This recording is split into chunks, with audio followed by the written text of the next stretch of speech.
As part of the signs of the time of the end, Jesus said that there would be food shortages and earthquakes in one place after another.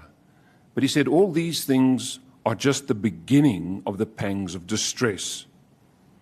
Now, as proof of Jesus' sign, on March the 15th, that was a Friday, Cyclone Idai dumped tons of water in an area spanning from Zimbabwe, Malawi, and through to Mozambique. Now, as a branch, we were asked to give relief supplies, aid to Mozambique.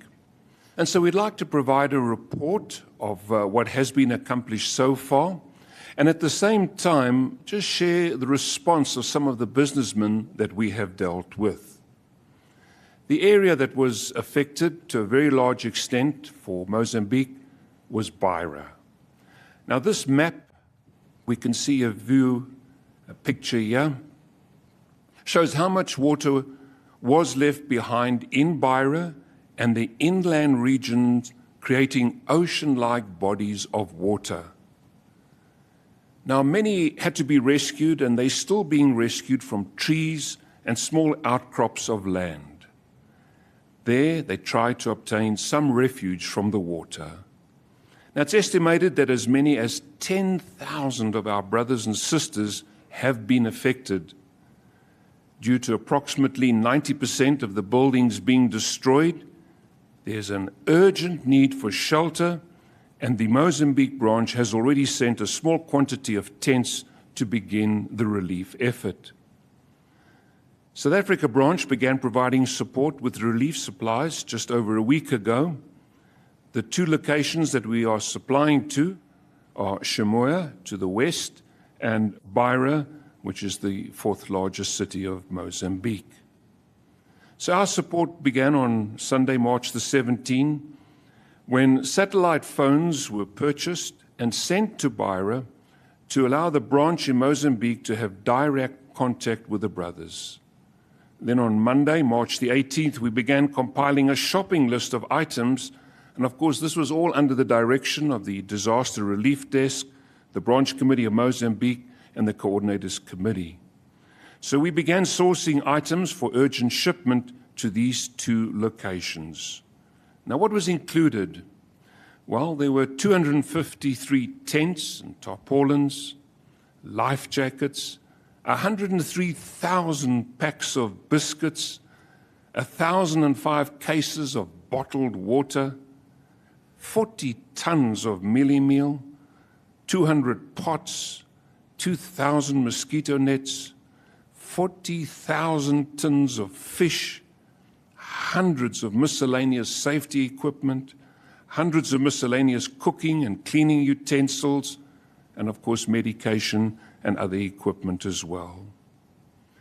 Now, buyers from the purchasing department went and visited suppliers and bought up as much of their stock as we could. The first truckload left on Thursday morning, March the 21st, to Chimoio, despite that actually being a public holiday. Then, during the course of Thursday, buyers managed to secure stocks of items, and then between shipping, purchasing, transportation, brothers and sisters collected these all over Johannesburg and Pretoria. Now, when buyers traveled to suppliers and shop managers explaining what we were doing, they actually went out of their way to assist us. For example, when a buyer visited one store and explained to one of the key staff that what we are doing is to assist our fellow worshippers in devastated areas, he was moved to become our personal shopper. Anything we wanted. He checked his stock. He even loaded this onto trolleys for us. He got 4 of his staff to help us through checkout. They loaded it onto trolleys, and this personal shopper assisted loading this onto bakkies. Then the manager came out, and he agreed to give us a discount of 9%. Now, when a buyer contacted a supplier to purchase water purification kits, he agreed to meet us at his premise on the public holiday and to give us the stock we needed, even though we had no dealings with him previously, he agreed that we could take the items and pay later. So Thursday evening, there was a lot of activity here. All these items were received in, they were wrapped, they were prepared for sending. And on Friday morning, the next full truckload left for Samoa. Now, when we updated the branch in Mozambique on Thursday evening with photographs and the progress of the buying, packing, and shipping of these supplies, one brother from the purchasing department responded, "Thank you so much. You brothers are making me cry. Only Jehovah's people can do this. We love all of you. Thank you." Now, due to all road access to Bairo being closed, we needed to send items by air.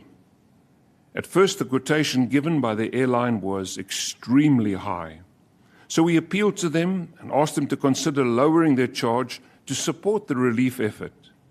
And to our amazement, the airline reduced the cost by 75%. And we were told that if we could get items to them within an hour, they would start including this on the flight leaving the same day. Well, even though our items arrived 30 minutes late after the flight was scheduled as closed, the airline pleaded with a pilot, and we were able to get some items onto that flight as well. Then on Friday morning, a second truck was dispatched to Shinoa. A third truck was packed in preparation for sending on Monday morning. In addition to this, the second air freight of much-needed food and water was sent on Saturday morning. This week, a load of medical equipment, blankets, and medication will be sent to both locations. And further truckloads of food and emergency items will be sent by truck as they become available for shipping. But we want to thank the family for their interest, their care, their prayers in behalf of our Mozambique brothers and sisters. We also appreciate the support of the shipping, export, transportation, accounting, food services, and purchasing departments. Yes, in working shoulder to shoulder, responding quickly and effectively to meet this need. Many of you worked well into the night and over the weekend. The spirit shown by everyone is well described in 2 Corinthians chapter 8, verses 3 and 4. There we read 2 Corinthians 8, "For it was according to their means, yes, I testify, it was even beyond their means, while they on their own initiative kept earnestly begging us for the privilege of kindly giving, to have a share in the relief ministry of the holy ones." Brothers, we do not know the full impact of the destruction that was caused. That is yet to be established. Much work still lies ahead. So thank you all for the excellent, fine work done. And may we all continue to keep these brothers in our prayers, as well as our brothers in Zimbabwe and Malawi. Yes, as these brothers are assisted through this horrific disaster.